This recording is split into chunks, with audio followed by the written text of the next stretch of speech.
Peace be upon you. This is Said Mirza from reason.com, and today we're going to be looking at a video. This video is titled Challenge to Hadith Rejectors, and it's by the One Truth Foundation. And basically, they're making the case that the Quran alone position is wrong, and those who are following the Quran alone, they are actually rejecting the Quran. And the arguments they're bringing forth, they're not new arguments. I mean, these arguments have been beaten to death actually, but I figured it'd be a good video to kind of just go over and bring you verses from the Quran to substantiate the position of the Quran alone. See, this is not something that we just dreamed up.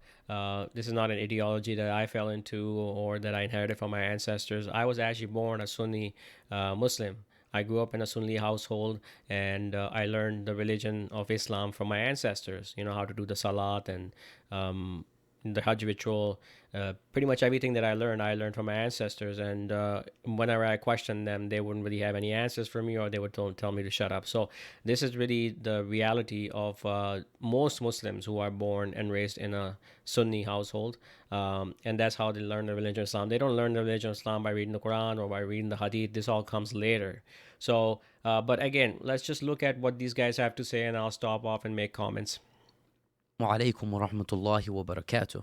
Welcome to One Truth, where we talk about Muslims today and Islam in the West. Today's topic is an interesting topic. It's a topic of a bit of contention, probably, right, Fawze? Yes, I definitely agree. And the topic is a topic that I feel like needs to be talked about. And the reason why it needs to be talked about, specifically in the community that you and I live in here in Western New York, is because it's been being talked about a lot and being propagated a lot with no pushback at all. No pushback from local imams, no pushback from parents that whose children are falling into this ideology, no pushback from da'iyah like ourselves, obviously, until now. And that's how. Okay, so there's no pushback, like I said, because the Muslims, they don't know anything about the religion of Islam. They just inherited it. You know, they just learned it from their ancestors who were blindly following their ancestors. And the Quran keeps saying the same thing. You know, it said in the Quran, it says when it is told them to follow what God has revealed, they say, no, we will follow that upon which we found our ancestors. So the Quran talks about this thing. We're not supposed to follow anything blindly. You're supposed to verify, criticize, analyze. The Quranic position is always to verify, to check. God said in the Quran, he says, if it was from other than God, you would have found it there in much contradiction. So this is a challenge. Go find the contradictions in the Quran. It's self-consistent. As far as the da'is, I just want to kind of clear up the terminology. When he's using the word da'i, he's talking about men who call men to God, which they have taken upon themselves this role, and there's nothing wrong with that. But just understand that if you're gonna call yourself a da'i, or you're gonna call yourself imam, mufti, sheikh, then you are already saying that you have certain knowledge. You have knowledge of the law. Okay, this is the Quranic terminology. You are then a doctor of the law. This is covered in Brother Gerrans' work. So I'm going to bring to you verses from the Quran that address the doctors of the law. And you are a doctor of the law, okay? You're not some ordinary man. You are putting this video out. You are claiming to have knowledge of the law, about the law of that's in the Quran. So then we need to treat you in a certain manner. So just to get those terms clear. Topic is the idea of hadith rejection, right? The idea that, they like to call themselves Qur'ani, but I don't think that title really fits well. Yeah, it's a misnomer. Yeah, definitely, for sure. And the reason being is because they would say that you don't need to be a Muslim and to make it to Jannah and to follow Allah subhanahu wa ta'ala and follow His messenger. All you need is the Quran. You don't need the Sunnah. You don't need any hadith, right? Yes.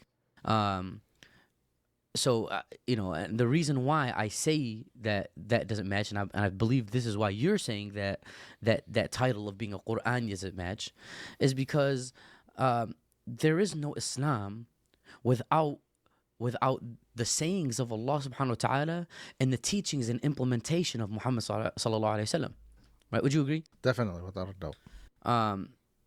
Yeah, I agree with them 100%. 110% actually, because yes, the religion of Islam is not in the Quran. That's a fact. The rituals that they're doing, the annual pilgrimage to Makkah, Saudi Arabia, which is actually idolatry, the stoning of the devil, the circling of the stone cube idol 7 times. This is all not in the Quran. Yeah, I agree with him. If you take out the Hadith and Sunnah, then the Muslims don't really have anything to go, because this is all for them. It's just rituals, okay? It's sending salawat to Prophet Muhammad, and it's doing these rituals. The Quran is talking about something else. The Quran is talking about becoming righteous men, of fearing God, of expecting the last day, of doing good deeds, taking care of your parents, taking care of the poor, protecting the rights of the people whose rights are trampled upon, usually the orphans or people who are indebted. So the Quran has a different worldview. See, the Quran is calling us towards action, about doing good deeds. These guys, they're not interested in all that. They think they do the 5 prayers, then they'll go to Jannah. And this 5 prayers, this is the central component of the religion of Islam, because I grew up in the religion of Islam and I know how Muslims think. Okay, Muslims are not concerned with anything besides these rituals. So yes, I agree. If you take out the Hadith and Sunnah, then the religion of Islam is finished, because the Quranic Islam is submission to God. That's what the word Muslim means, one who submits to God. So yes, and I don't like this term that they place, the Qurani or your Hadith rejector. I call myself a believer, or a Quran alone Muslim, if you want to be specific, if you want to differentiate between these guys. But yeah, God calls us believers, and I'm gonna get to that point, because he's gonna call us a kafir now, because this is the standard name calling that Muslims engage in. They don't really have anything to stand upon. So yeah, this ideology, unfortunately, has been spreading like a virus, and I don't, I'm not trying to, you know, shed a harmful light on it and kind of come at anyone, right? Without, not too hard at least. But the point I'm making here is that Don't worry, we have thick skins, man. the ideology, we would say, has no basis of fact, nor or truth, or it has no basis to the claims. Right, right. Because Actually, there's a basis. This is from the Quran alone. If you read my book, Within Our Reason, I bring arguments for the Quran alone position. This is a position because the Quran proclaims that this is the truth from our Lord, right? The Quran claims to be clear. The Quran claims to be complete. The Quran claims to be fully detailed. So really, if you're doing these rituals and whatever you're doing, if you inherited this from your ancestors and it's not in the Quran, then my suggestion is that you should abandon it, because it's not part of God's doctrine. The Quranic position is that we follow the Quran alone. This is really the position. But so there's a basis to it. It's 100% based on the Quran, and it just requires a little bit of reading and opening your mind to what God is saying in the Quran. But it to just label us as something that we, like I just woke up one day and I said, hey, I'm gonna start talking against the Muslims and saying they don't follow the Quran, and that we should follow the Quran, and the Quran rejects the religion of Islam. That's not how I started out with this. I've been doing this for 6 years, so rest assured I've done my study on this, and I continue to study the Quran. the Quran itself indicates that you need to obey Allah and obey the Messenger. 100%, no doubt, no doubt. I guess that leaves the question open to, and all right, obeying Allah, sure, following His commandments that are in the Quran. Yes. The question is Allah subhanahu wa ta'ala here is saying, وَأَطِيعُوا اللَّهِ وَأَطِيعُوا الرَّسُولِ, right? Obey Allah and obey the Messenger, right? The question here is, what does Allah subhanahu wa ta'ala mean by obeying the Messenger? And the pushback from these hadith rejectors would be that following the Quran is following the Messenger, right? But Allah subhanahu wa ta'ala isn't redundant, right? Exactly. He wouldn't say the same thing twice in the same sentence for no apparent reason, right? In other words, you're saying it would have just said obey Allah and the Messenger. Why not? Why is Allah saying? Why is Allah subhanahu wa ta'ala making a distinction between saying obey Allah and the Messenger, right? If obeying the Messenger is obeying Allah, then why you're essentially saying Allah is saying obey Allah and obey Allah, right? But here, not only that, but in Arabic and even in English to some extent, the word wa, right, means some sort of addition to the information that came before it. So if you say X, Y, and Z and 1, 2, 3, that means 1, 2, 3 isn't included with the same thing as X, Y, and Z, right? That's the first point. Okay, let's just address his first point. You know, when you get into these arguments, then again, we have to go back to the Quran, right? You accept the Quran to be from God. You accept the Quran to be the truth. It calls itself the Furqan, which means the criterion that it distinguishes between right, truth and falsehood. So let's look in the Quran. You know, we can solve this issue right here. You don't need to ask these questions and then just go off into a tangent. Here are the verses: obey God and obey the messenger. You can just do a search on reader.quran.com. This is Brother Gerrans' translation, the Quran, a complete revelation. Anyway, so obey God and obey the messenger. Okay, these are the 5 verses that have this exact formula: Atiullah wa atiur Rasul. Okay, now I invite you, gentlemen, to go look at all these 5 verses and not just look at them, read them in context. Okay, chapter 4 verse 59, chapter 5 verse 92, chapter 24 verse 54, chapter 47 verse 33, chapter 64 verse 12. I invite you to go look at them, read them carefully, and you'll see why God is saying obey God and obey the messenger. Because when God is saying obey the messenger, the thing is, you don't even understand what a messenger's role is. See, this is the biggest problem. What is a messenger? Who is a Rasul? What is a Rasul's duty? A Rasul is to deliver the message. That is his duty, right? Rasala, that's the duty of the Rasul. And what is he delivering? He's delivering the message. What is the message? The messengers always come with the message. They are bearers of glad tidings and warners. That's the message they are delivering. Okay? And so when God is saying obey God and obey the messenger, this is being said because, first of all, the Jews and Christians at Muhammad's time would say the same thing. We're obeying God. So why do we need to obey what you're saying, right? So that's why God's saying obey God and obey the messenger. The messenger has the authority, right? But it's not saying obey God and obey Muhammad or obey the prophet, because that's different. See, that's Muhammad is a man and the prophet has a different function.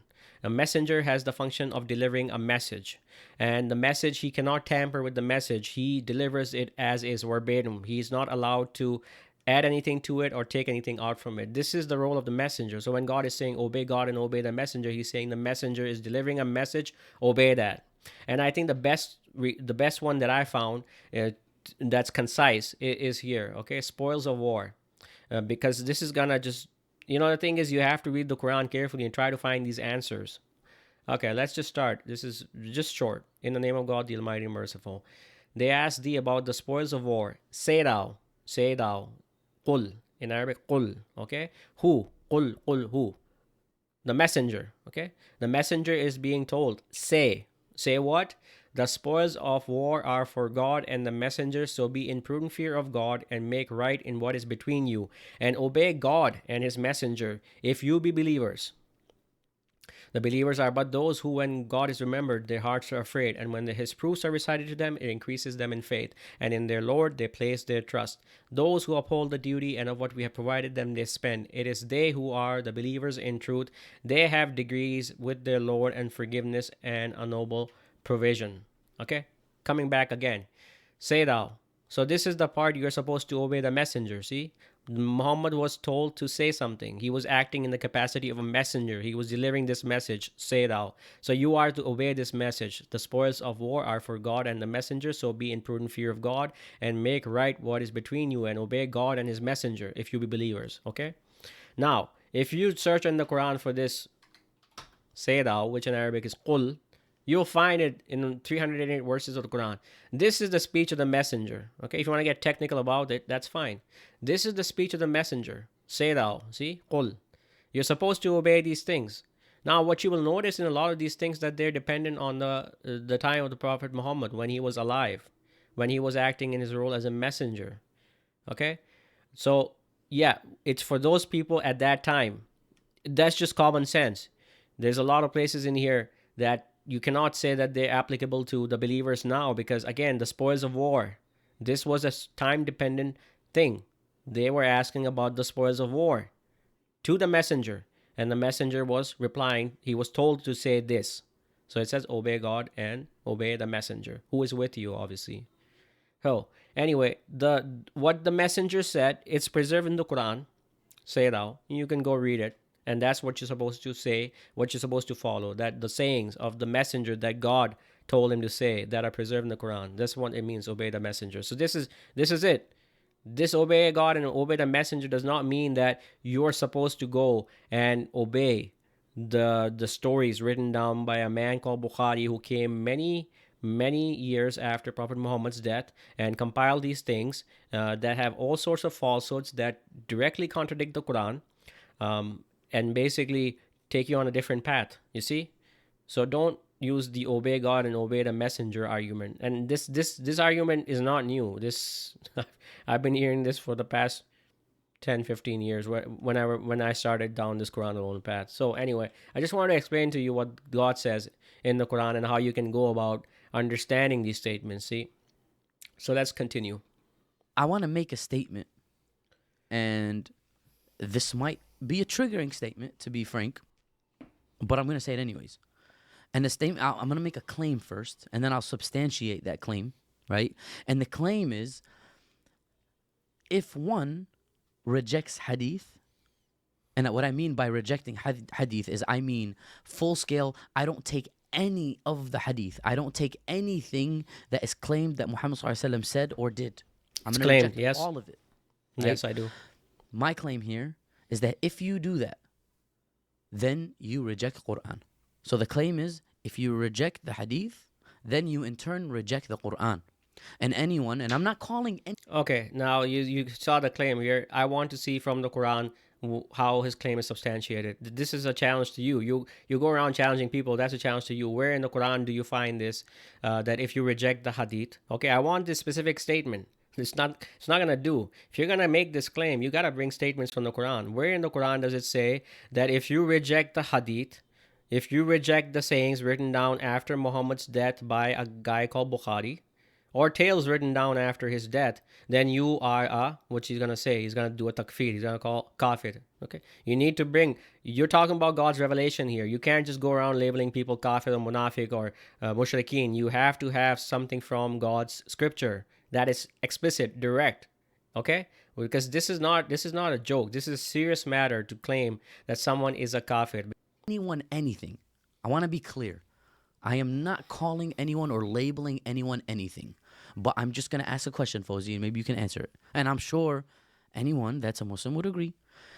Anyone that rejects the Qur'an is a what? Anybody that's a kafir. Khalas. Anyone that rejects anything in the Qur'an.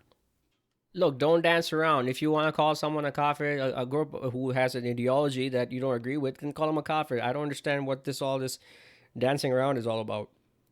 Is a disbeliever. Yes. Right? I'm not calling anyone a disbeliever. I'm just making the statement that anyone that rejects anything in the Qur'an is not a Muslim. Okay? Yeah. And this is very interesting that you said this, because the fact of the matter is that you are rejecting God's claim when God says that the Quran is complete, that the Quran is clear, that the Quran is fully detailed. Is it other than God I should take as a judge when it is He who has sent down the writ fully detailed? You see, you need to take other judges. You need to bring in your hadith literature with its boatload of laws and regulations that you then try to use those to modify and abrogate God's law in the Quran. That's a serious matter, okay? And I've written the book, God's Written the Quran, in which, God talks about inheritance, the procedures, and what's allowed, forbidden, and you can eat. All of this stuff is in the Quran, preserved. We're supposed to take that, but you're not happy with that. You're not sufficient. You go and you look in the hadith literature for the inheritance laws and how you can exclude someone because they're not Muslim, so they're not going to get inheritance, etc. This is not in the Quran. The kin, they get their share regardless of their religion, but you have to invent all these rules. So be very careful when you were saying these kind of things, because you're actually implicating yourself. Should I substantiate the claim? Yes, please. Yeah, go ahead. Okay, Please. so I'll kind of explain what I mean by that. Allah subhanahu wa ta'ala says in the Quran, Surah Al-Hijr, verse number 9. So chapter 15, I believe, verse number 9. If I'm correct there, you guys can check that. Allah subhanahu wa ta'ala says, "Inna nahnu nazzalna dhikr wa inna lahu lahafidhun." Allah subhanahu wa ta'ala says, indeed we have sent the dhikr, or the reminder, i.e. the Qur'an, and indeed we are preserving over it, or we are protecting or guarding over it. Okay? Here Allah subhanahu wa ta'ala is clearly saying that the Qur'an is protected by Allah subhanahu wa ta'ala from corruption, change. No one will be able to input or omit, meaning put something in or take something out of the Qur'an. Allah subhanahu wa ta'ala is guarding over it. He will not allow mankind to change it, add to it, take something out of it. The Qur'an is the Qur'an, and Allah subhanahu wa ta'ala is protecting it. Is this a true statement? Anyone that says they believe in the Qur'an, or they're a Muslim, must accept the statement. Part of being a Muslim is accepting the Qur'an. Okay? I'm going to read a few verses from... Part of a Muslim. No, that's what a believer is. The word Muslim in the Quran just means one who submits his will to God. A believer is something else. A believer, you find the definition of the believers in the Quran. But anyway, that's a topic for another discussion. The Quran. And just obviously, just listen to how I recite them. أعوذ بالله من الشيطان الرجيم. بسم الله الرحمن الرحيم. الحمد لله رب العالمين. الرحمن الرحيم. مالك يوم الدين. Nothing out of the ordinary. In that last verse that I read, I said Malik يوم الدين, which translates in English to the owner of the day of judgment. Okay? Is this a true statement? Allah subhanahu wa ta'ala is the owner of the day of judgment. Anyone that claims to be a Muslim would say yes.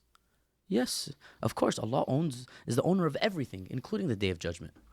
I'm going to read Qur'an again. أعوذ بالله من الشيطان الرجيم. بسم الله الرحمن الرحيم. الحمد لله رب العالمين.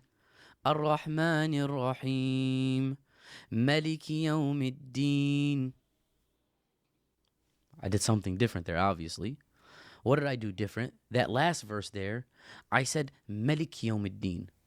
Malik Yawm ad-Din translates in English to the king of the day of judgment. Is this a true statement? That Allah is the king of the day of judgment? Without a doubt. Any Muslim would agree. Allah is the king of every day, including the day of judgment. Great. This is the question that I pose to anyone that rejects hadith flat out. They reject every hadith and they accept no hadith. The question is, which of the two are Qur'an? The Qur'an, obviously, just to elaborate real quick, what is the Qur'an? What do we consider the Qur'an? The literal verbatim words of Allah to mankind that was revealed to Jibreel and essentially given to Muhammad sallallahu alaihi wasallam. Excellent. Right. I agree 100%. And I think that anyone that is a hadith rejecter or rejects hadith would agree.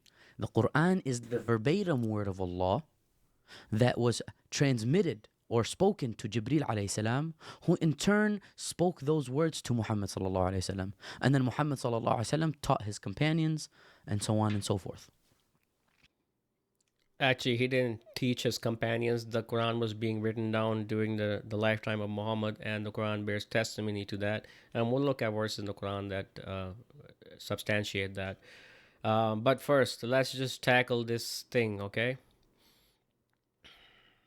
Let me finish his train of thought, if he's ever going to finish on this. The question I'm asking here, there's two words I said here. Malik and Malik. Which one was revealed to Muhammad sallallahu alayhi wasallam? Both. Yeah, you're saying both. Can I ask you, why do you say both? Because they were both given to Muhammad, and we have a hadith. Sallallahu Sallallahu alaihi wasallam, and we have a hadith stating this fact. Yes, great. I mean, you can see here, there is a collection of hadith books, but The main ones here are Sahih Bukhari, Riyadh al-Salihin, which includes Sahih Muslim, some Tirmidhi, Abu Dawood. So a bunch of hadith compilations, Collections. right? Yeah, where's the Quran? Where's the Quran, man? But this hadith that you mentioned here can be found in Bukhari, The hadith where is more Muhammad important. sallallahu alaihi Those wasallam occupy the center stage. was excuse me, the Quran was being recited, and the individual was brought because he heard someone reciting the Quran. He said, "Wait a minute, you're reciting it incorrect." He said, "No, I'm reciting it correctly." And so they went to Muhammad sallallahu alaihi wasallam and they said, "This man is reciting Quran that I haven't heard." So Muhammad sallallahu alaihi wasallam tells him to recite it, and he recites it. What does essentially paraphrasing? What does Muhammad sallallahu alaihi wasallam respond? He says that what the Quran was revealed what على سبعة أحرف, that the Quran was revealed in 7 different modes of recitation, and he says what? Read whichever one is easier for you, right? Whichever dialect you speak, if one is easier for you, recite that one. What I read there, the first one, Malik Yawmiddin, is the one that's recited by the majority of Muslims in the world, because this is in the dialect. This is the mode of recitation that the Bani Quraysh read in, which was Right? yeah, Hafs on Nas, Hafs, that's right, right, Hafs on Asim. So here, this dialect was the dialect that was spoken by. Okay, so he's gonna keep going on and on. So I'm just gonna make this point here, and then we're just gonna move on because, yeah, okay, fine, man. Malik and Malik, right? There's a difference because Malik means king, and Malik means owner. Yeah, okay, fine. And you're right. Malik does mean king, and Malik means owner. Okay. Now here's your Sunni website, Qur'an.com. This is not Brother Gerrans' translation. I just wanted to show you the translations here, okay? Because these are different translations that are popular translations. We're gonna look at Surah Al-Fatiha and this specific verse he's talking about. Everything is in the Quran. We're just looking at the Quran. I don't have stories like he has stories, the millions of stories from Bukhari. Here, it says Maliki Yawmiddin, okay? Let's look at the translators, okay? Because the translator is not making any distinction. They're not saying, oh, it's Hafs or Warsh. Master of the Day of Judgment. This is Mustafa Khattab, okay? Master, which means he's translating the Arabic Malik, okay? Not Malik, because Malik means king, okay? Sovereign. Now, Sahih International is doing Malik, sovereign of the Day of Recompense. So they're using the worst translation, right? That's what you're saying. They're not making any distinction here. Abdul Halim uses master again. Pickett Hall uses master. Yusuf Ali uses master. Hilalian Khan. They decided to cover both bases. The only owner and the only ruling judge of the Day of Recompense, that is the Day of Resurrection. So there you have it. This is it. This is not even really a bone of contention, to be honest with you. I mean, obviously a king owns everything, right? That's what a king is. So, but let's get back to this point, because I keep hearing this, the different recitations of the Quran. Sometimes I really wonder who the enemies of the Quran are. Is it the people who are picking apart the Quran? Because you have to understand what this whole thing is all about. You have to understand how the evildoers work. Okay, now basically the whole idea is to try to cast doubt into the hearts of people who believe in God's revelation, and the way you do that is by you turning up manuscripts and changing them or forging them. They're not above any of this stuff, okay? And then saying, oh, look, this word was written down differently than what we have here. Okay, this is the trick. And this is how you cast doubt into people and start wondering whether, God preserved his revelation or not. So by you bringing up these points, you're not helping the cause of God. You're not substantiating the Quran. You are directly impinging upon the authenticity of the Quran. You understand? Now, let's just lay this argument to rest, because this is important, okay? Gentlemen, this is the Quran. I have it. Most of you people who are watching this YouTube, you have this Quran as well. Okay, you have a Quran in your house. Most people have a Quran in the house. It's a different story if you've ever read it or not, you know Arabic or not. Okay, and in this Quran, okay, I'm going to look at chapter 1, Surah Al-Fatiha, and I'm going to read to you what it says. Okay, because I consider this to be the Quran. No one's going to say this is not the Quran. This is the Quran, okay? So this is Surah Al-Fatiha, okay? Right here. Okay, Surah Al-Fatiha. Bismillahir Rahmanir Rahim. Alhamdulillahi Rabbil Alameen. Ar-Rahmanir Rahim. Maliki Yawmiddin. Okay? So it's Malik. This is the Quran I have. Okay? It's preserved. And that's it. This is it. This is the Quran. It's preserved. Okay? So this whole Malik, this has nothing to do with the Quran. The Quran is preserved. I have it here. Okay? This is it. You have it too. So what's all this debate about? Okay, now here's the real thing though. You are using because you hold your hadith to be so near and dear to your heart that you're willing to use the hadith to question the authenticity of the Quran. Think about that for a minute, okay? But here's really the reason why I believe God preserved the Quran. You know why? Because He has preserved from you lot. You lot have been trying to basically make this Quran. You have abandoned it. The messenger says on the day of judgment, my Lord, my people took this as a Quran abandoned, as a thing abandoned, mahajuran. Okay, so you have abandoned it, and you lot have been trying to change this for the last 1400 years or whatever, how long you claim to have this Quran for. You know why? Because you needed this whole hadith literature. The whole reason for the existence of hadith literature is you could not change the Quran. You see, you had to add all your religious rituals and all this stuff you're doing, this ideology. You have to create a whole separate literature because you are not able to add anything to the Quran. You're not able to remove anything from the Quran. And you know the power. I mean, God's omnipotence. You know, we talk about that. I'll show you how God preserved the Quran. Okay, chapter 3, verse 96. The first house set up for mankind was that at Bakka. إن أول بيت وزي للناس للذي ببكة in Bakka. It doesn't say Makkah. Pay attention here. It says Bibakka. Was at Bakka.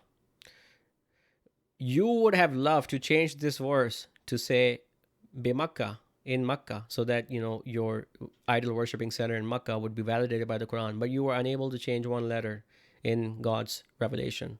This is how God is preserving the Quran. You see, this is the proof. Okay, you weren't able to change the ba to a meme. You couldn't.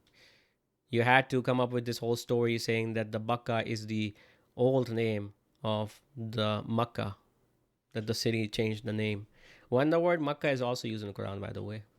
Anyway, so this is how I know that God preserved the Quran. Not through some hadith, but let's just continue on and see what this guy has to say. By Muhammad sallallahu alaihi wasallam and his people. So this is the most popular iteration, recitation, mode of recitation of the Quran. The second one that I read is called named after the transmitter that is in the. Okay, now very devious. He's now insinuating that the Quran was transmitted by some guy. He's gonna say his name. Okay, this transmission. See, they believe in men. They worship men. They don't really believe in God when He says He's going to preserve it. It's the chain of transmitters. They are the ones. These men are transmitting. They're the ones who are the custodians. And now what he's making the argument, he's going to proceed with that. He's going to go into this whole thing where he's going to say, if you reject the hadith, then you have to reject the Quran, because the hadith transmitters are the same transmitters who transmitted the Quran. And he has no basis of saying this from the Quran, because I will show you from the Quran. I'm going to substantiate everything from the Quran. That's what I'm doing, okay? I'm not giving you stories from the hadith literature or from my own imagination. The Quran was being revealed to Prophet Muhammad, and it was being written down at the time of Muhammad. Muhammad was not illiterate. Okay? Now let's just look at that, and then we're going to continue on, because I want you to understand the stories upon stories you've been taught are false. The whole worldview is false. The Quran doesn't subscribe to that worldview. Here you go. Chapter 80. Let's start at verse 11. No, indeed, it is a reminder. See? So whoso wills might remember it in honored pages, exalted and purified by the hands of scribes, noble and virtuous. See? The scribes were writing it down in honored pages. Not on animal bones or cloth, or it was being written down. It was being written down in honored pages, exalted and purified by the hands of scribes during the time of the revelation. Okay, Prophet Muhammad did not die and leave it for others to compile the Quran, as is the story of the the Muslims. Another place in the Quran. The thing is, if you really read the Quran carefully and try to understand it, you'll see that the lies are just lies that they have come up with. Chapter 98, let's start at the beginning. In the name of God, the Almighty and Merciful, those who ignore warning among the doctors of the law and the idolaters were not to desist until the clear evidence came to them. A messenger from God reciting purified pages. Reciting. Purified pages. He was reciting from where? Purified pages. So he knew how to read and write. Okay, he was literate. He was not illiterate. The word ummiyun does not mean illiterate. It means someone who does not have knowledge of the law. A messenger from God reciting purified pages in which are upright writs. See, God has written, the Quran contains writs, the commandments of God that need to be implemented. And those given the writ were divided only after the clear evidence had come to them. So here you go. Messenger of God could read and write, and he was reciting purified pages.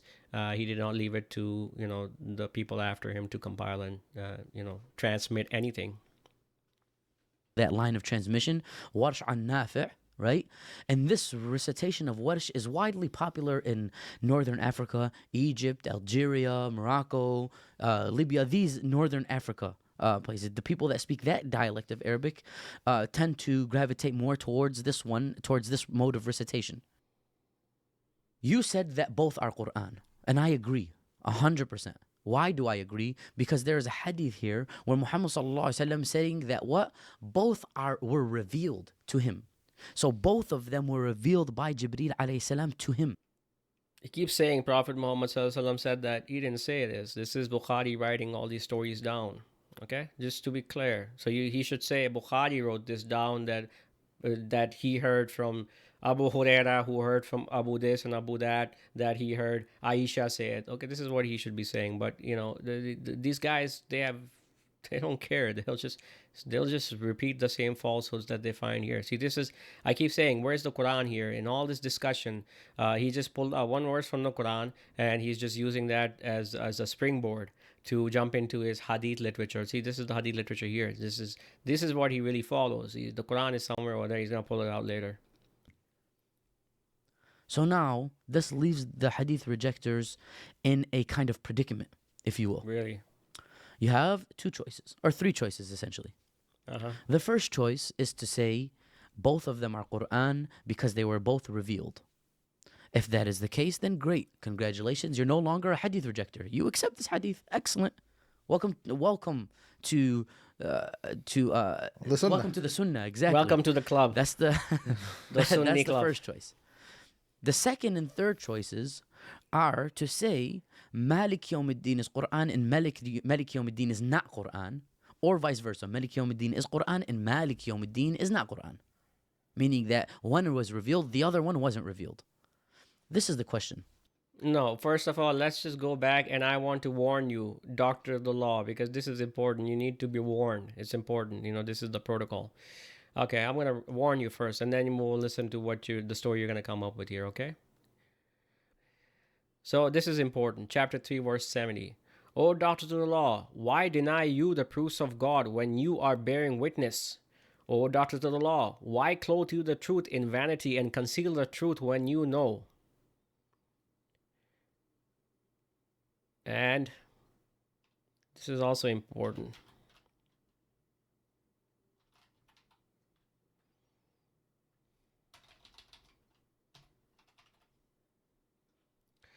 Chapter 3, verse 99. Say thou, O doctors of the law, why turn you away from the path of God, him who believes, seeking its deviation when you are witnesses, and God is not unmindful of what you do.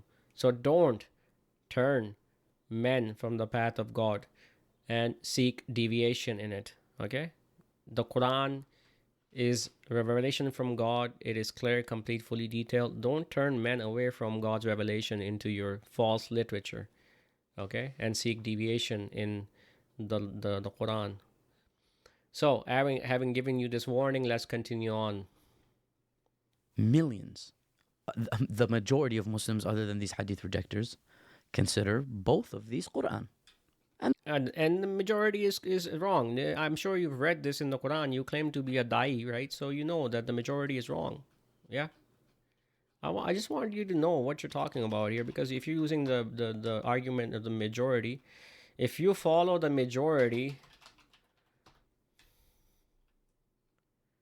let's see, where is this? They will lead you astray from the path of God.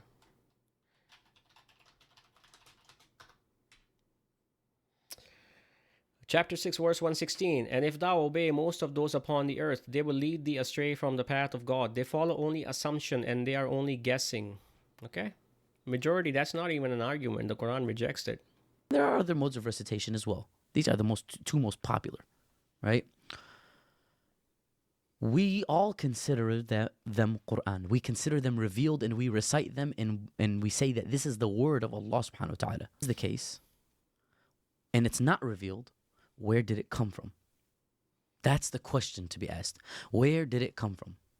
If it didn't come from Allah subhanahu wa ta'ala, then obviously it had to come from somebody corrupting it. Somebody corrupting it. Some sort of Abu or Ibn, right? Some Abu or Ibn that is... I still understand what this guy is going on about, this house and verse, etc. It doesn't make any difference. The Quran is the Quran. I have it in my hand. You can go pull up from your library, the Quran, okay? They're all the same, okay? This whole getting into this stuff, again, you are deviating men away from the path of God. This is it.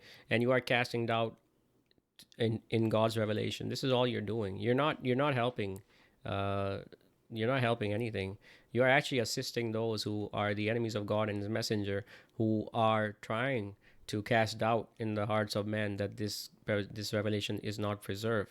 You see, you don't understand what you're doing. You because you want to somehow prove the Quran alone people wrong, then you are now going to start questioning the preservation of the Quran. Think about that for a minute. There's no reason to even talk about these things. That's why I don't engage in these debates, because I have the Quran here. Okay, here it is. This is God's revelation, and it contains in it the best guidance, and it's self-consistent. It's complete, fully detailed. I accept that.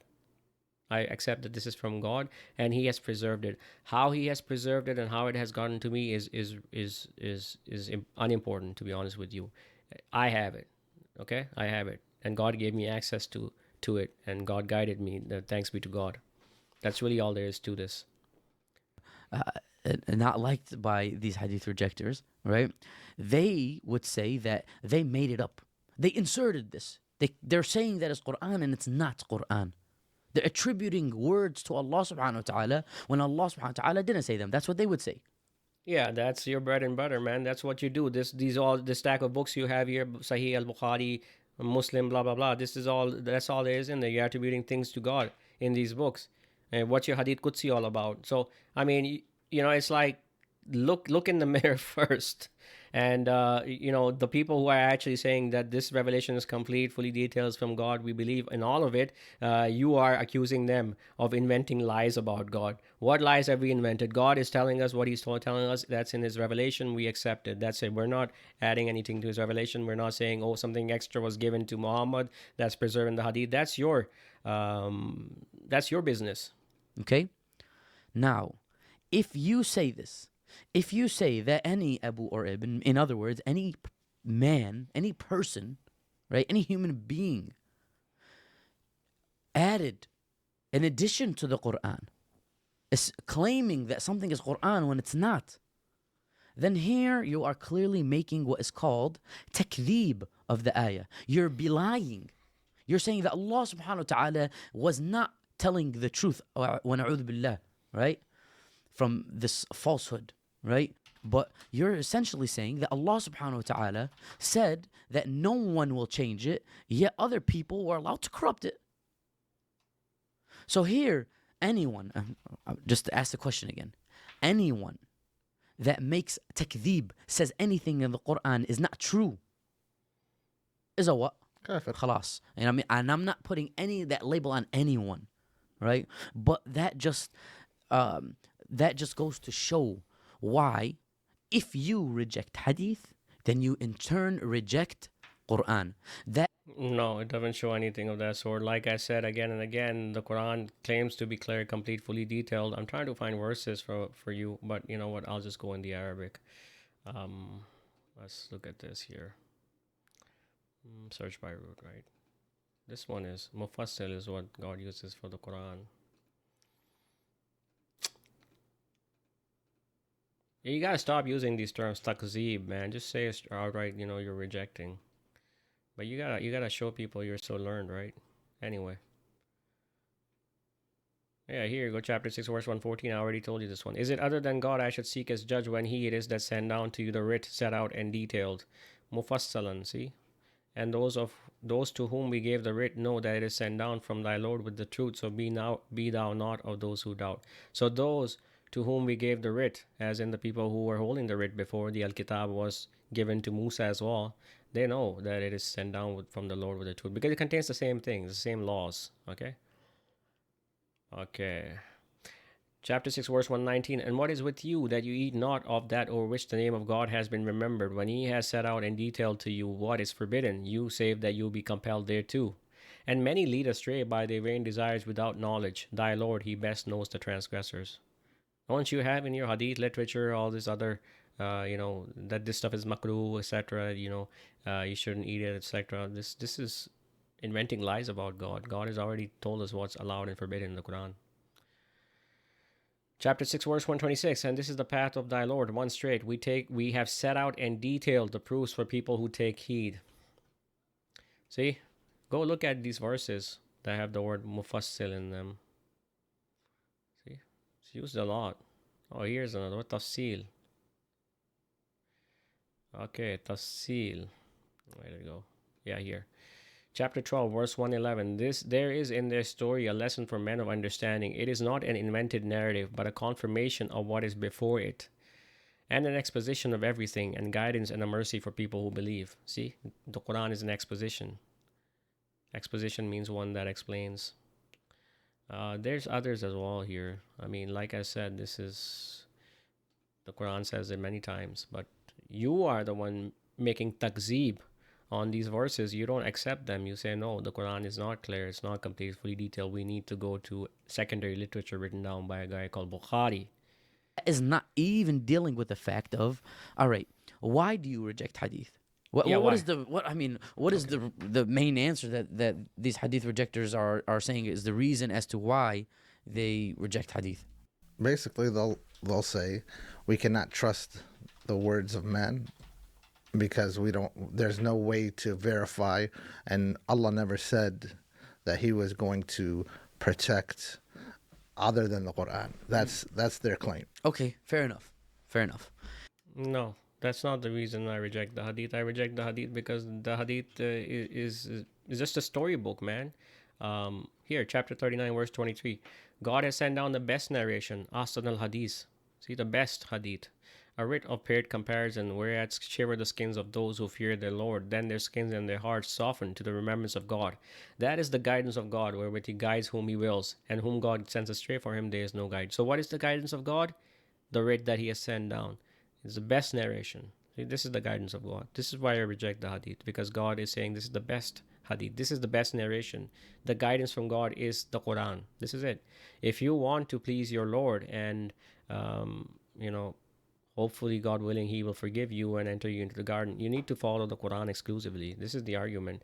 It's nothing to do with we trust men's words or not. I mean, you can read it all you want. You can read the hadith or you can read other storybooks. Not a big deal, but don't follow them. Don't follow them. Follow the Quran. The messenger himself was following the Quran. That's the other thing. You fail to appreciate what God said in the Quran.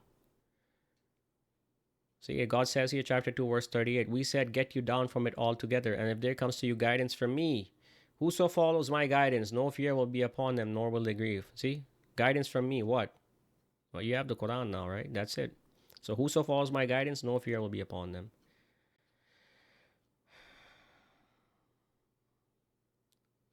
Okay, another one I wanted to show you here.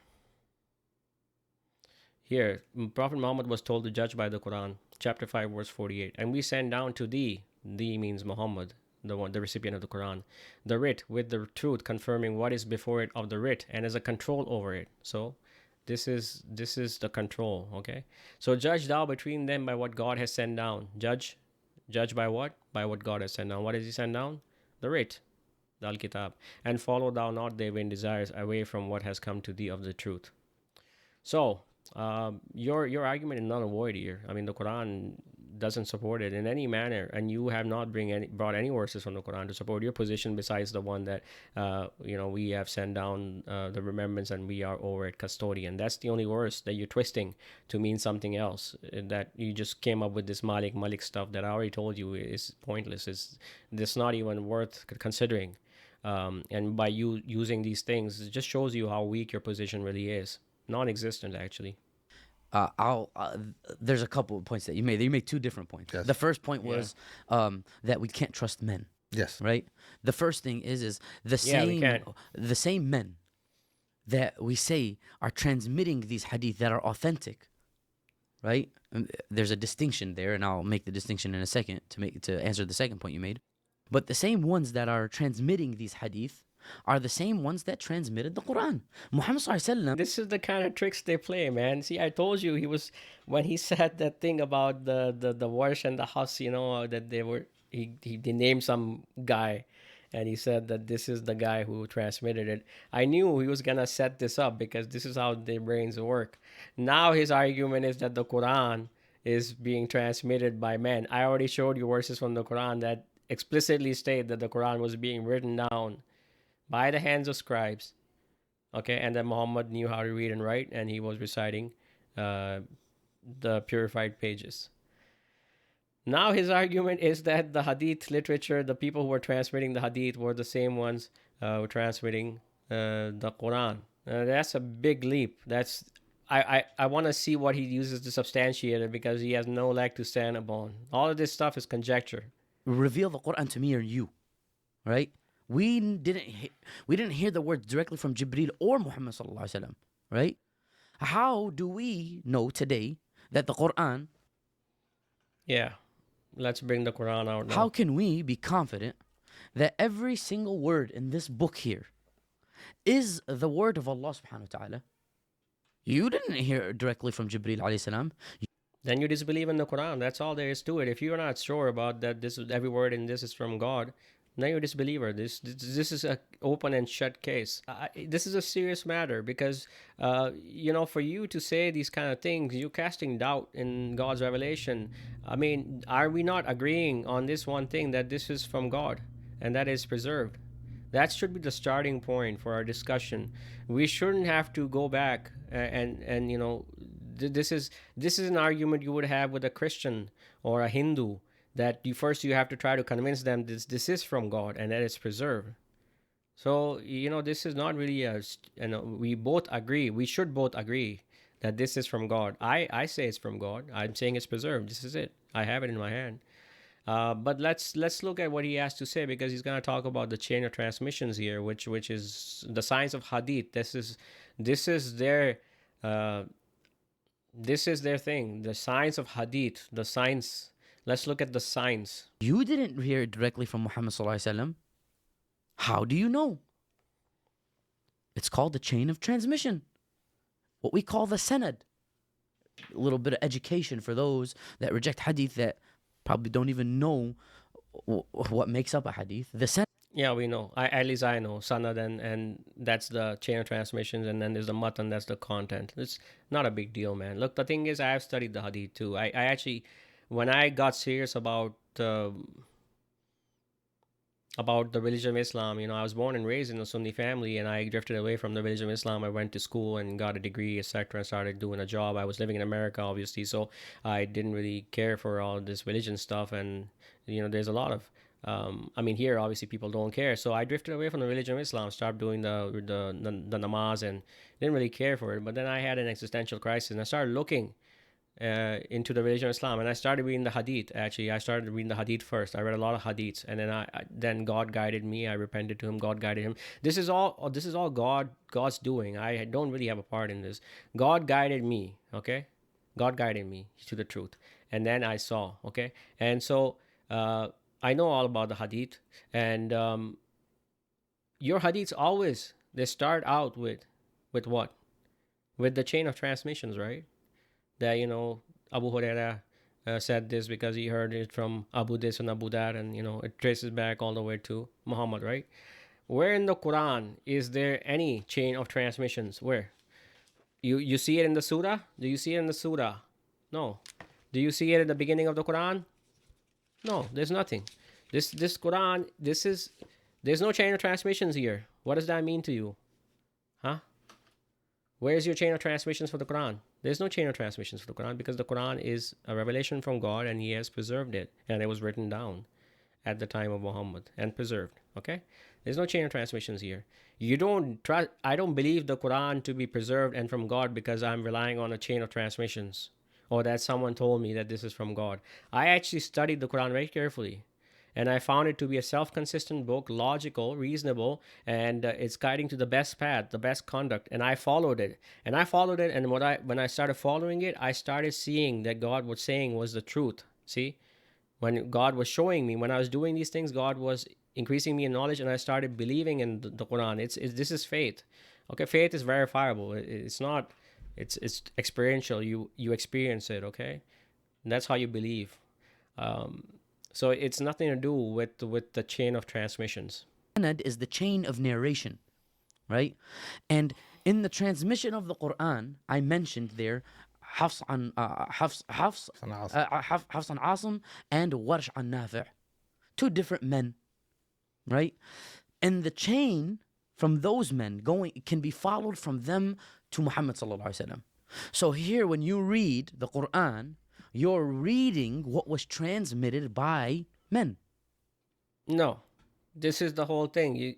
I keep saying the same thing. This is a gross lie. Okay, the Quran does not testify to it being transmitted in an oral form. Yes, it was revealed to Prophet Muhammad through the spirit, Ruh. Okay, and then it was being written down at his time. I already showed you verses from the Quran.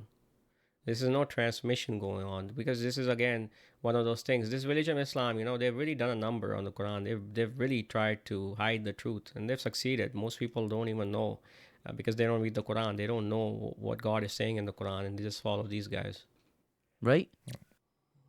So, in other words, again, if you deny the hadith based off of, or a sahih hadith or authentic hadith, based off of the chain of transmission, because you're saying the people are unreliable there, we can't rely on them, then essentially you're challenging the chain of narration of the Quran, the transmission of the Quran.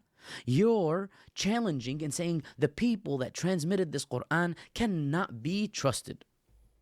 So the question is why can they be trusted here and not there? Right? That's the first point. You made another point too that I want to respond to. Before you get to that first point, I just want to drive this home. So you're saying if a hadith rejector, if we brought two Qur'ans, one was in Warsh and one was in Hafs, how would they know which one is Qur'an? Well, I think half of them can't read Arabic. That's the first thing, but that's they're gonna use the translation. Yeah, they'll use the translation probably. But the point is that I can read Arabic fine, man. So, they wouldn't. But they you're wouldn't. Arabic. And the point is that that's the question. Which one is Quran? Right? That's the question. Obviously, we would say, like we said already, they're both Quran, right?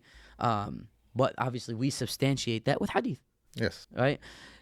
The second point you made is that they would I'm trying to remember the point you made. Basically, they will say that Allah only guaranteed. Yes, thank you, excellent. That Allah subhanahu wa ta'ala only guaranteed the preservation of the Quran. Okay, good. Anyone that propagates hadith, that says that hadith should be the sunnah, obviously worded in what is called the hadith of Muhammad sallallahu alaihi wasallam. If anyone propagates this and they say that you should accept every single thing that is claimed to be hadith, doesn't know the first thing about the sunnah. But I don't think that's the case. Obviously, there are different grades of hadith, right? Why are we talking about the hadith so much? That's my question that are to you. Substantiated by the chain of narration, and others that are not. Hey, let's And talk this about is the Quran, why man. There's a classification of da'if, weak. There is even a classification of straight fabrications, lies that are completely rejected. Right? Yes. Based off of what? Based off of a few things, but obviously what we're talking about here is the chain of narration, the Sanad, right? So in the Sanad, we have a chain of men, right? And we look at their biography, what is called the ilm rijal. We look at their biography. We know everything about these men, whether they were liars, whether they were trustworthy people or forgetful people, where they were born, where they died, when they lived, where they lived, everything about their life. So these guys, they know everything about these men who are transmitting the hadith. This is another level of ridiculousness. Are you saying you know the hearts of men? That's the knowledge you have, or are you basing this based on the length of this guy's beard? Well, the criteria itself is the criteria is based on falsity, because you cannot judge men by what they're saying or by what they're doing. That's the definition of hypocrisy, right? And there were many hypocrites. There are many hypocrites. Look, I'm sure you've gone through life and you've trusted someone and you thought they were right, but then later on you realize that this guy is a con man. But they're gonna base they're gonna base their eternal life based on these stories that are written down by men who somehow they can trust. This, do you understand how stupid this is? That you would base your religion on something like that? Think about that. Because why? You can't verify a chain of narration unless you know about the people that are in that chain, right? Yeah. You know what's I find hysterically funny, and actually, like, quite contradictory. Sure. I feel like a lot of these hadith rejectors accept a lot of things on a day-to-day basis with no evidence. Yet they reject the hadith. And I'll give an example. Yeah, you know why? Because if you're gonna buy a fridge from some guy who's sketchy, then if it's a good deal, still buy it. You know why? Because if the fridge breaks down, you can buy another fridge. Okay, but you're not gonna. I don't know. I guess I wouldn't. I wouldn't trust a sketchy guy and believe what he's saying, and hope that what he's saying, if I follow that, then I'll enter heaven. I mean, the state of my eternal soul, that I won't trust to a sketchy man. I care for what happens to me on the day of judgment. For a fridge, yeah, I probably wouldn't do that much due diligence. For a ballpoint pen, I wouldn't care whether the guy is a convicted criminal, a felon, or whatever. So that's the reason. So yeah, we do accept a lot of things on our day-to-day basis because they don't really have any significance. But for things like the eternal truths about the nature of God, who He is, what He has commanded us, and the religion, the doctrine of God, yes, we should do our due diligence if we care about the afterlife, about the state of our soul on that day. Yeah, we should care. So yeah, there are different grades of trusting someone. If I tell one, Abraham Lincoln said 7 years ago in his Emancipation Proclamation, right, in his speech that he made, or I'm sorry, yes. Was that Emancipation? No, Gettysburg Address. His Gettysburg Address. Thank you. In his Gettysburg Address, he said 7 years ago, right? In other words, he's trying to say that he gave a timeline of when the country began, of the United States.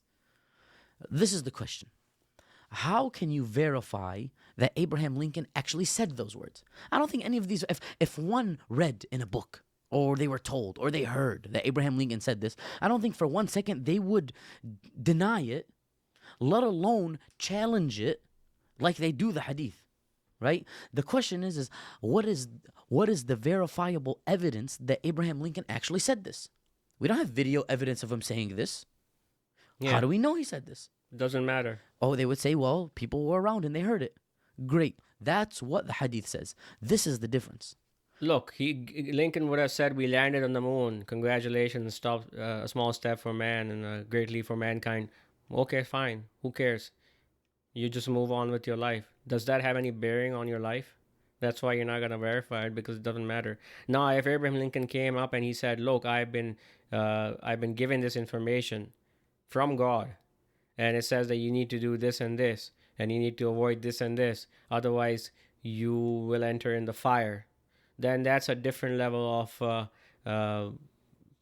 then that would require a different level of verification. No, I mean, I'm not even sure where this is going. A lot of times these guys just ramble on and on too.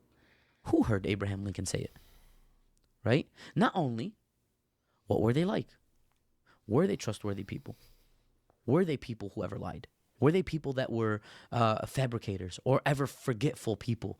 Or ever anything? Their life isn't scrutinized. We're not talking about what Abraham Lincoln said. We're talking about each individual that transmitted that from then till now. Everyone is scrutinized. Because Think about the time they wasted doing this when they could have used that time to actually study the Quran and follow it. That's why they're humiliated. moment something is found not trustworthy about this person or doubtful about this person, then the grade is no longer sahih. It's no longer accepted. It's no longer taken. There is weakness in this or straight fabrication. Understand? Yes. Yeah. So That's an excellent point. Yeah. The problem with these guys is they don't consider getting out of the hadith for a bit. They always come back to the hadith. They always come back to the namaz, the prayers. This is all their worldview about the religion of God. This is all they care about.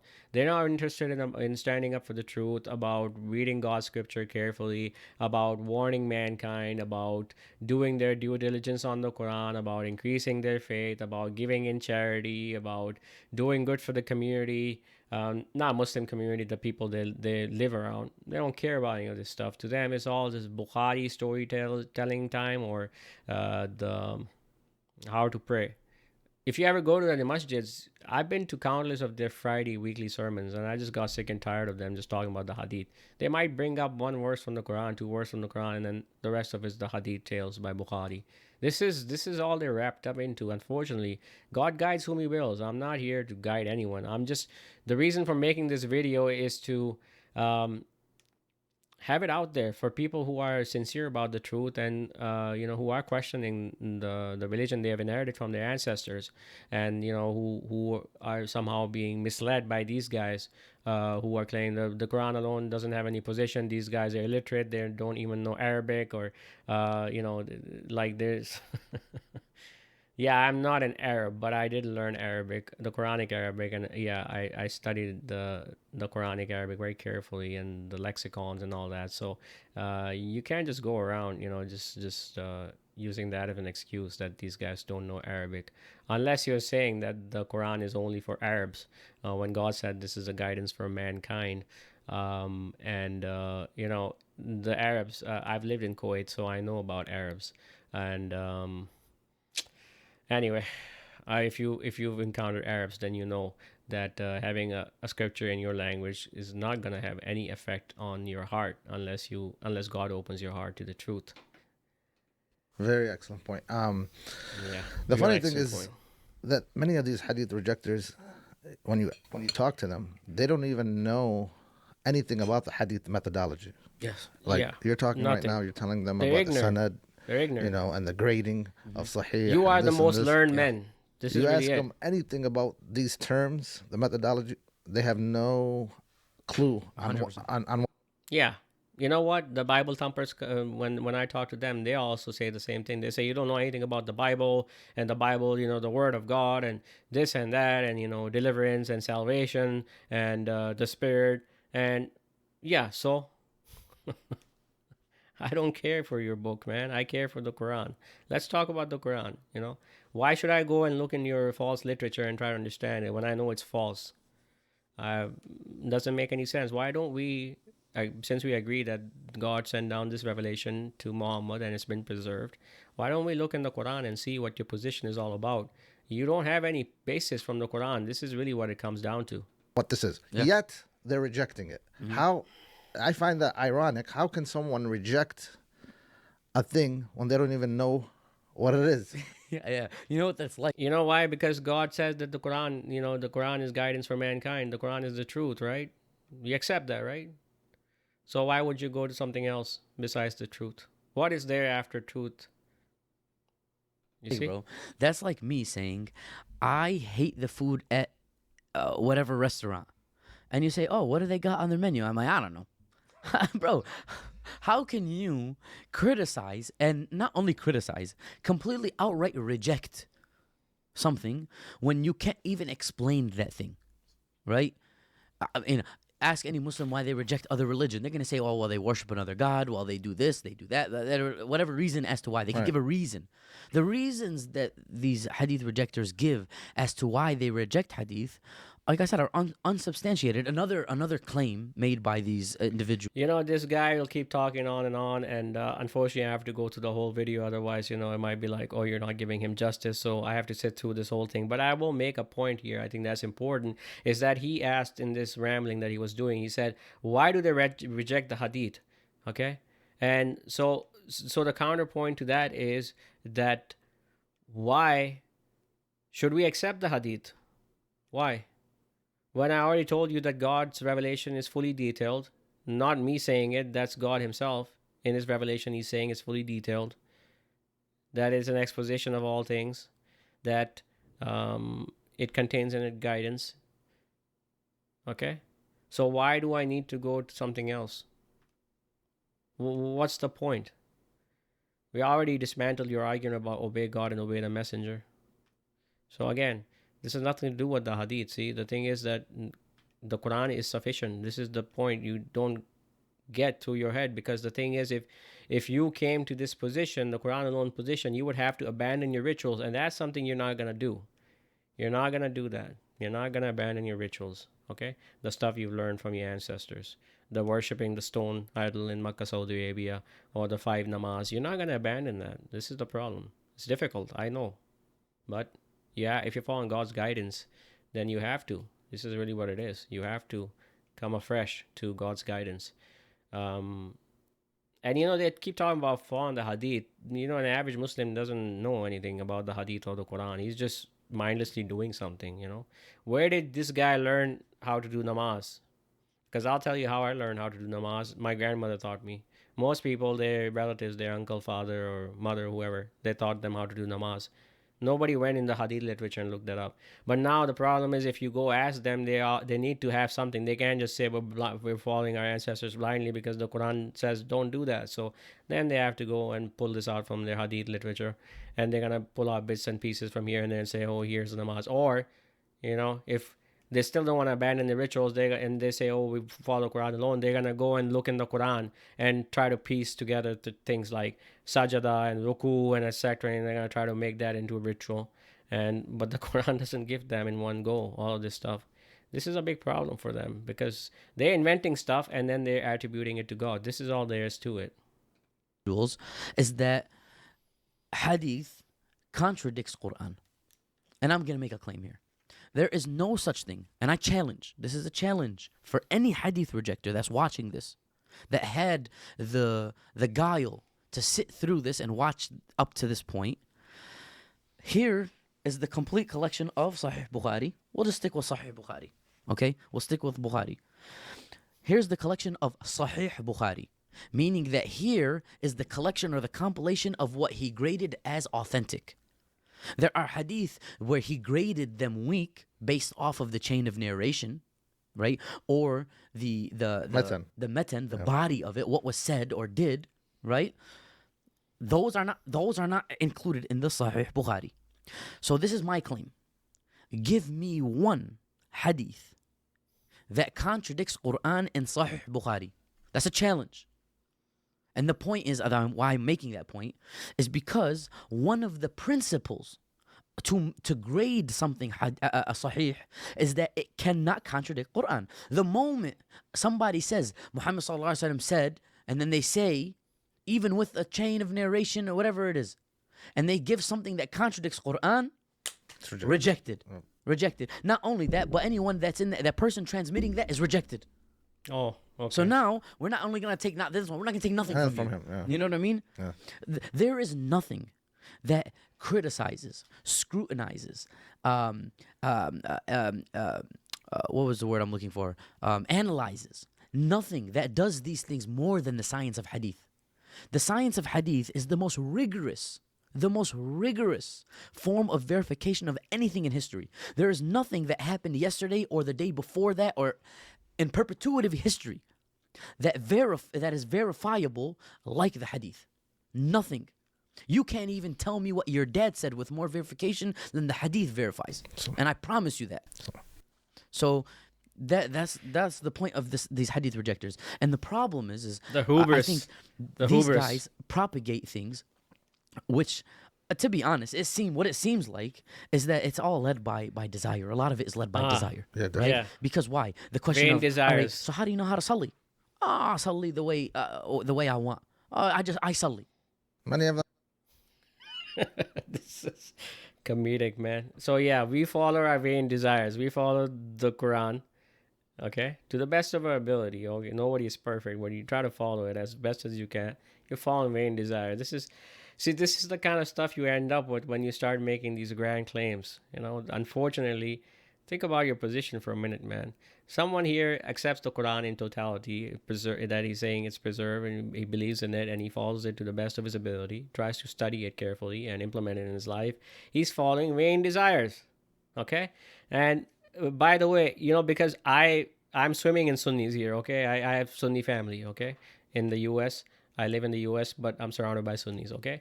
And I know for a fact that some of your Sunnis, okay, who are like the hardcore Sunnis, the Sunni, the Wahhabi Sunnis, okay?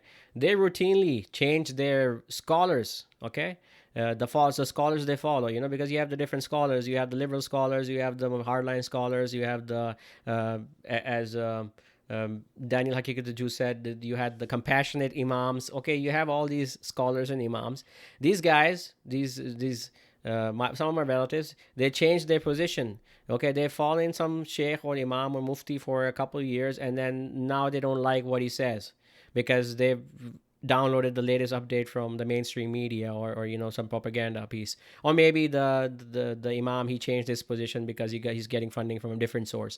So then they'll stop following him and they're gonna start following someone else. Okay, I see this happen all the time. You want to talk about following vain desires? We're following the book of God, the Quran. This is it. Okay, this is not vain desires. What you're saying is vain desires. Okay, because you routinely take your hadith literature or your imams and you move them around. Okay, so you have to understand the game of the hadith. Okay, again, I people are naive when it comes to religion. Okay, they think, these guys the religious people or these imams, muftis, sheikhs, they don't really have an angle. They're not worldly wise. They are actually very worldly wise, and a lot of them are not serving God. They're actually serving agendas. But anyway, coming back to the point, these guys, they are using this hadith in a more subtle way, okay? And people need to understand what the point of the hadith is. The point of the hadith is actually to change the context of the Quran, okay? That's what the hadith is for.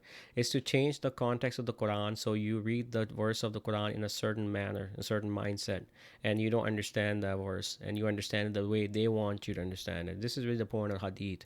And the reason, again, this guy is not understanding. He just thinks hadith is something that contradicts the Quran or goes with the Quran. It's not about that. It's about changing the context of the Quran and getting you to understand the verse of the Quran in a different way than it's understood. I'll give you an example of this, okay? I just recently was talking to someone. I do this, I'm going outside, like I go in the real world and I actually try to engage with people. And this Muslim Sunni, he came up to me and I was talking about following Quran alone. And he said to me that, the rituals we're doing, like the salat, where is that in the Quran? And I said it's not in the Quran.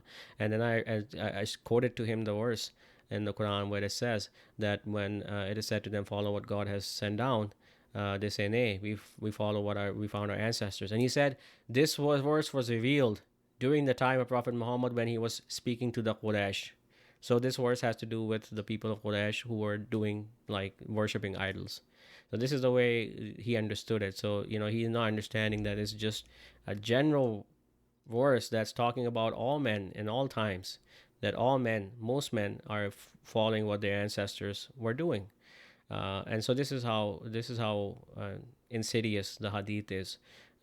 It's looking at the Quran through the lens of the hadith to change the context and to change the understanding of the verse. This is what the point of the hadith is. Um, and to get back to this whole, show me one hadith that contradicts the Quran. I'll link videos. I think I've done 5, 6 videos where I've questioned Noman Ali Khan and who's the other guy, Mufti Menk, and all these other characters who routinely pull out verses from the Quran and then corrupt them or twist them, and then they look in the Hadith literature and explain them. And the Hadith literature contradicts the Quran, and so it's not like there's only one. There's many of them, and you can check those out. Regardless, my point is again that why are you so hung up on this hadith literature? Why don't you just accept that God sent down the Quran, it's clear, complete, fully detailed as God claims, and then follow it to the best of your ability? Why don't you do that? Why don't you just do that? Why do you have to keep on banging on about this hadith literature? Why are you so invested in this thing? Disagree. You talk to one, they say 3, 1 to 2, 1 5. They're all over the place. Whatever it is. Yeah, well, because your salat is not in the Quran, and a lot of people, because how did someone put it? PTSD, post-traumatic Sunni disorder, right? A lot of people who are coming to Quran alone, they are coming from a Sunni background, so they're having a hard time abandoning their rituals. I mean, I had a hard time abandoning my salat too as well. For a long time, I was praying the way Sunnis did. I did. And then it was later, much later, that God guided me and I started seeing, there are no rituals in the Quran. The Quran doesn't talk about the word salat in that sense. Salat just means it just means duty. This is Brother Gerrans' analysis. I encourage you to check out his work, which is available for free from reader.quranite.com. You can download his PDF from quranite.com and go through what he's done. He looked at the word salat in the Quran, in all instances of the word in the Quran, and he found that it was not anything to do with a ritual prayer. And so this whole 3 business or 5 business, salat just means upholding the duty. You're supposed to recite the Quran, not sing it, it's not nothing to do with that. It's actually to sit down and really understand the text, read the text in whatever language you can and try to understand it and follow it and implement it. This is what salat is upholding the commandments of God. And obviously you are supposed to read the Quran twice a day. That's what upholding the duty at specific times means. It's nothing to do with a ritual prayer. Because again, if you're going to do the Sunni prayer, then you're facing a stone idol in Makkah, Saudi Arabia. That's really the reality of it.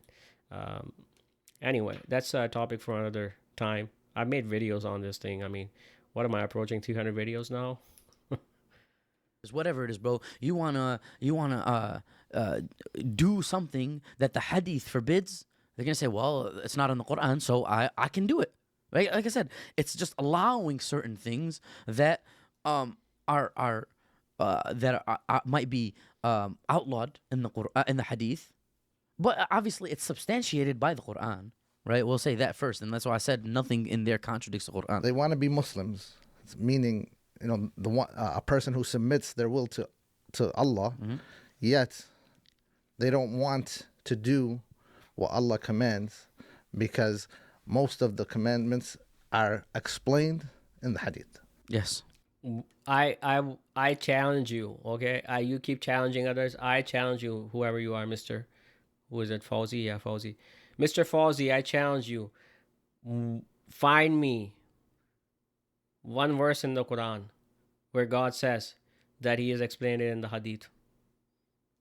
You're making big, bold claims here. Let's just go back and watch his... Because the thing is, these guys don't even have a script. They're just rambling on and on. They're saying things that they cannot substantiate. No way. What Allah commands, because most of the commandments are explained in the hadith. Yes.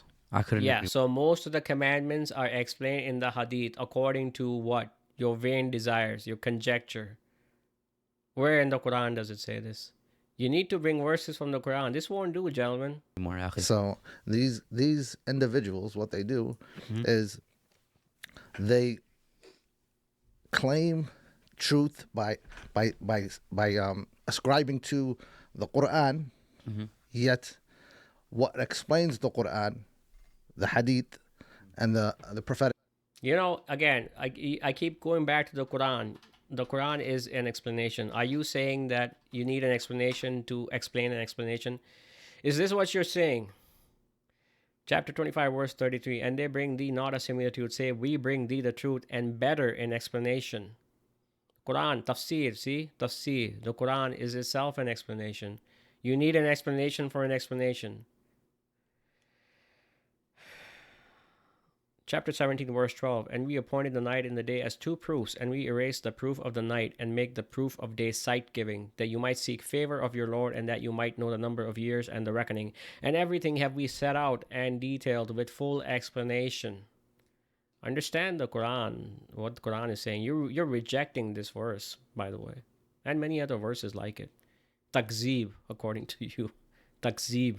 Like the Sunnah, they don't want to follow it. Right. So they just want the truth, but they don't want to follow the truth. Interestingly, the word sunnah is not used to refer to the ways of Prophet Muhammad. This is another thing that I've made a video on. The word sunnah as used in the Quran means the practice of God or the practice of the ancients. I encourage you to look at this stuff. It's important. You can't let these guys just take words from the Quran and twist them into a different understanding. See?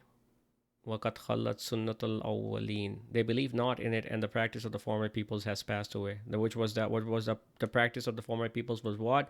The messengers came, they mocked them, ridiculed them, denied them, then went after them, and then God destroyed them. Okay, here's another one. Sunnatullahi. See, God's practice. The practice of God among those who passed away before, and thou wilt not find for the practice of God any replacement. Which is what? That God sends down messengers, and when they are rejected, ridiculed, mocked, and persecuted, then the evildoers are destroyed. This is how the word sunnah is used. But you don't use that word in that manner. The word Islam is also, you twisted it into mean a religion of Islam, when Islam just means submission to God, like you said. So at least be consistent. So yeah, we don't follow the stories written down by Bukhari or the idol worshipping that the Muslims are doing. We don't, because God commands us not to. It says, fear the fire whose fuel are men and stones. So, revering stones or throwing stones at the devil or kissing a stone or circling a stone 7 times or prostrating towards the direction of a stone. This is not, you're far away from what the Quran is commanding you to do, by the way. It would seem that they believe their interpretation of the Quran suffices, right? Yes. And I'll say this. We do our best. No one will interpret the Quran better than Muhammad sallallahu alaihi wasallam. And I think they would agree to that statement. Yeah, okay. So where in the Quran does it say that it was the messenger's job to interpret the Quran? Or Muhammad's job to interpret the Quran? Show me a verse. Show me a verse from the Quran. You keep going on and on about all this stuff, but the thing is, there's nothing in the Quran about that. Muhammad was not sent down as a teacher. Where in the Quran do you find this? Where? And why don't you have that book that allegedly Prophet Muhammad, if he was interpreting the Quran, that he should have written down? The only thing you have is the Quran. And the whole point of the Quran is that you should interpret it. You should try to follow it to the best of your ability. That's the point. Why would God send down a book otherwise? Why would God not just reveal to Prophet Muhammad and then he would do it, and then whatever he did would be written down? I mean, isn't that what the Christians, that's what they do? They say, oh, Jesus Christ is the best teacher. He's the best example. And then you have the Gospels of Matthew, Mark, Luke that are talking about him saying this and answering these guys in this manner, etc., etc. But you have the revelation of God. You have the Quran. This is the same thing that was Prophet Muhammad received, and he was following it.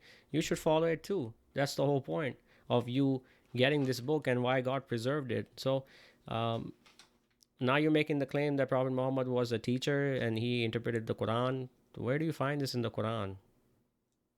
Have you read the Quran carefully?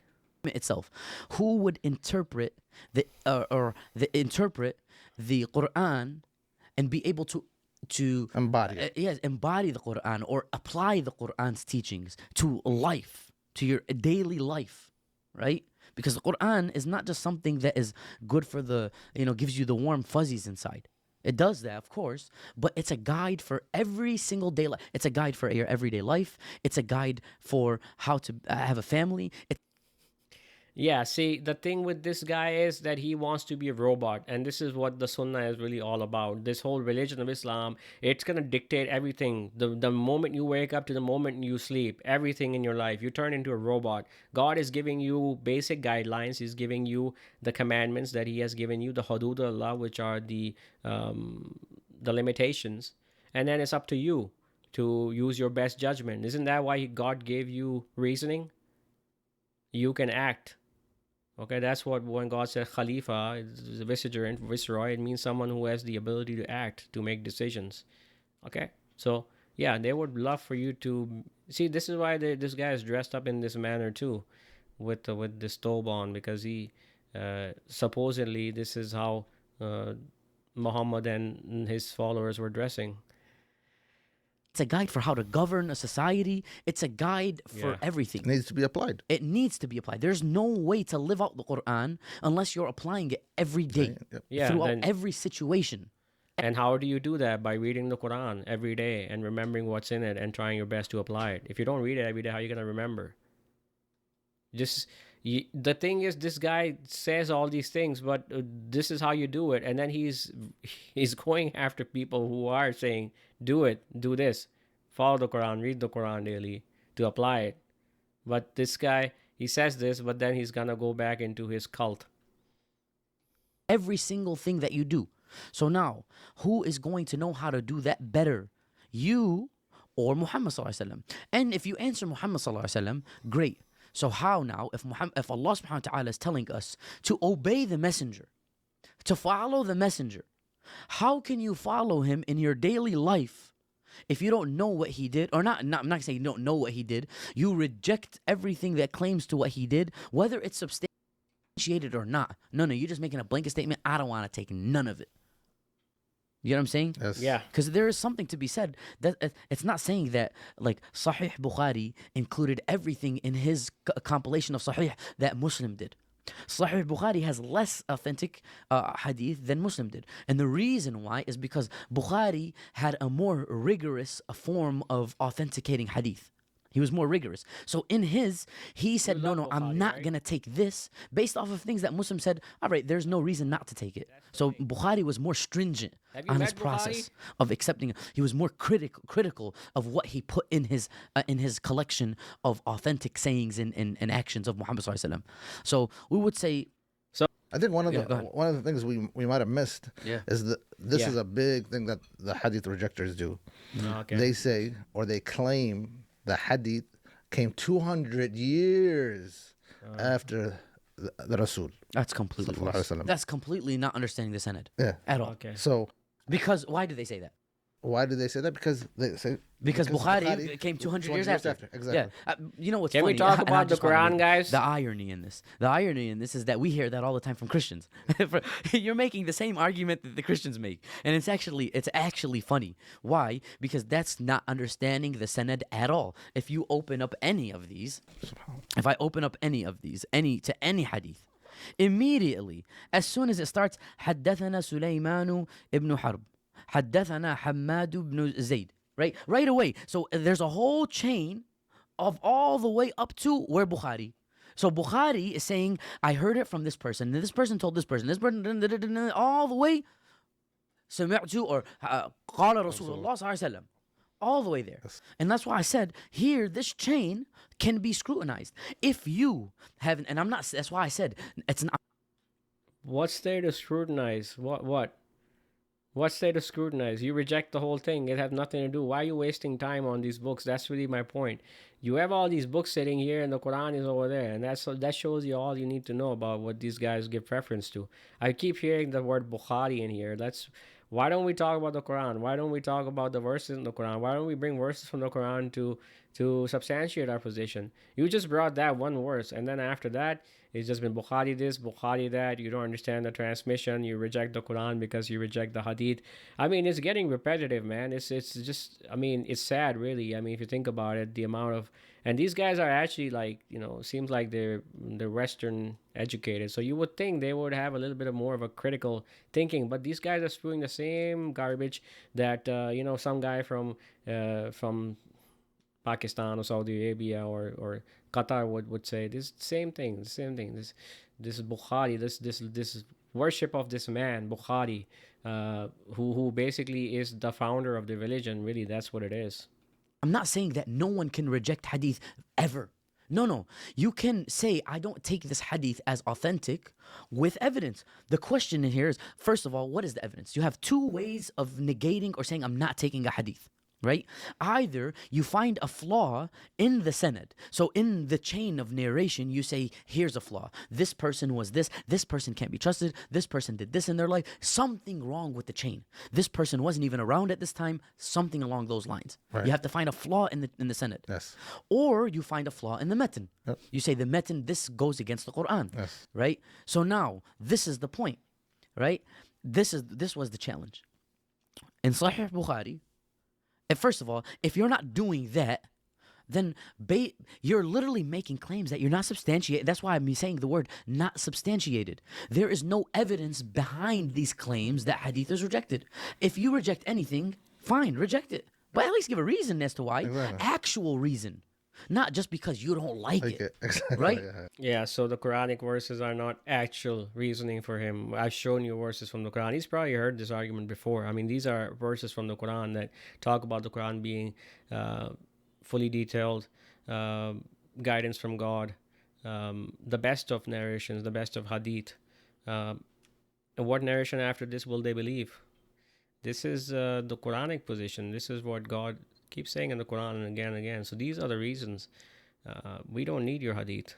We don't need the hadith. We don't need any of the other books besides the Quran, because the Quran is sufficient.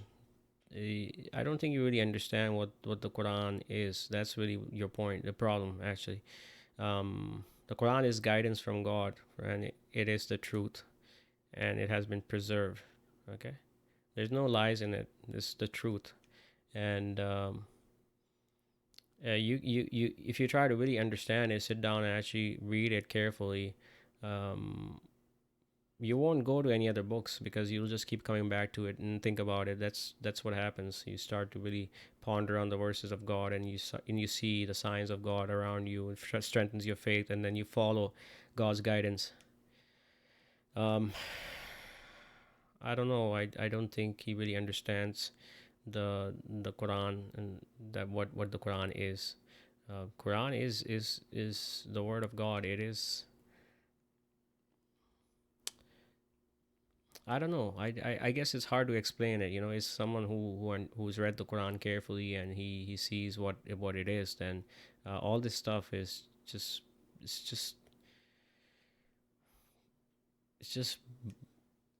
dust in the wind. It just blows away. Anyway, let's just wrap this up. Listen, you don't like it all you want. That doesn't mean it's not true. True, exactly. Right? But the fact of the matter is that a reason is finding a flaw in the sanad, finding something wrong with the metan. That is the challenge to every single hadith rejecter, and the whole compilation is here in print. You can find it on sunnah.com or any other place where you'd like to find it. The point is that it's there. It's available. It's available. Yes. If you'd like to find it, if you'd like to learn Ilm al-Rijal, I recommend it, because then you'll see Ilm al-Rijal, the knowledge of men. What's that gonna do? I have knowledge of men. Men are hypocrites. Men are liars. Men cheat, deceive all the time. That's the knowledge of men, which I think most people already know, is Ilm al-Rijal. You really believe the people who transmitted these hadith, they never lied in their lives? Think about that for a minute. Every man lies. This is what verifies that chain. And this is what negates a chain. Yes. Right? Yes. And if you're not doing that, then you really have no basis to make any claim of rejecting or accepting anything. Yes. You're just some guy that doesn't do his homework, living in the talking about basement. This and this is what's the right answer. You know what I mean? You don't study, you didn't do anything, and You didn't study now you're anything, thank to make see? claims. You didn't that's study that. anything. Saeed Mirza, you didn't study anything. You didn't write any books. You didn't study the Quran. You're just ignorant. You're just illiterate. These kind of blanket statements, man, they crack me up. As far as hadith rejecting, we implore you to look in the hadith, and you'll find wisdom in it and implication of the Qur'an, right? And I'll just make the claim one more time. Please. If you reject hadith, Uh-huh. then you reject Qur'an. And that is that. One Truth signing out. Wa assalamu alaikum wa rahmatullahi wa barakatuh. Assalamu alaikum. All right, man. Let's just finish this video. What are you at? Yeah, 1 hour 43 minutes. I think this is probably one of the longest videos I've done. Now I have to go and edit it. It's gonna take another 2 hours. So anyway, there's really not much to say. I think we kind of covered all the bases here. These are the same tired arguments that we hear all the time, that I've been hearing for the past 5-10 years, whatever, ever since I started doing this thing. Obey God, obey the messenger. I already told you from the Quran what it means. You can go verify this. Everything is verifiable. It doesn't matter what translation you use. Read the Quran in context. Try to understand what the Quran is saying. The Quran is in context, and you'll see what obey God and obey the messenger means. The messenger has a specific function, and in the Quran, when God uses the word qul, he's addressing the recipient of the Quran to say something, and that is that role of the messenger, say thou. And that's what when they heard that, they're supposed to obey that. The other thing that he talked about was the whole isnad and matan stuff. Look, the point of the point is that the Quran is sufficient guidance. The Quran is making that claim, not me. It's clear, complete, fully detailed, and it's all that we need for guidance and for basically for the day of judgment. So having said that, we should follow the Quran, read the Quran, and abandon the rituals because they're not found in the Quran. But unfortunately, Sunnis are so invested in the Hadith and the Sunnah because their whole religion is based on that. And so if they had to follow the Quran alone, they would have to abandon these rituals and the stone worshipping they're doing. They're not willing to do that, so they'll fight till the last breath for this Hadith to basically say that this is from this is preserved. And again, the role of the messenger was not to teach.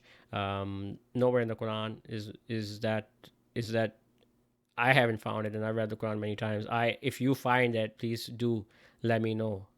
Something in the Quran that says that Muhammad was explaining the Quran or he was teaching the Quran.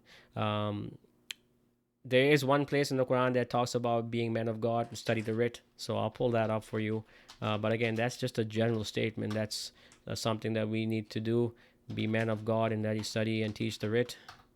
Where is that? Yeah, it is chapter 3, verse 79. It is not for a mortal that God should give him the writ and judgment and prophethood. Then he should say to men, be servants to me rather than God, but be men of God by what you have thought of the writ and by what you have studied. So there you go. This is all there is. So we need to be men of God and then study the writ and teach the writ, no doubt about it. But unfortunately, these guys don't study the Quran carefully. Their Hadith literature is so dear to them, they probably study that more than the Quran. And then someone who challenges a position, then they call him a kafir. This name calling, that's unfortunate, but really that's what it is. Or they're going to dance around and call you a kafir without calling you a kafir. So anyway, that's it for now. God willing, until next time, peace and blessings be upon you.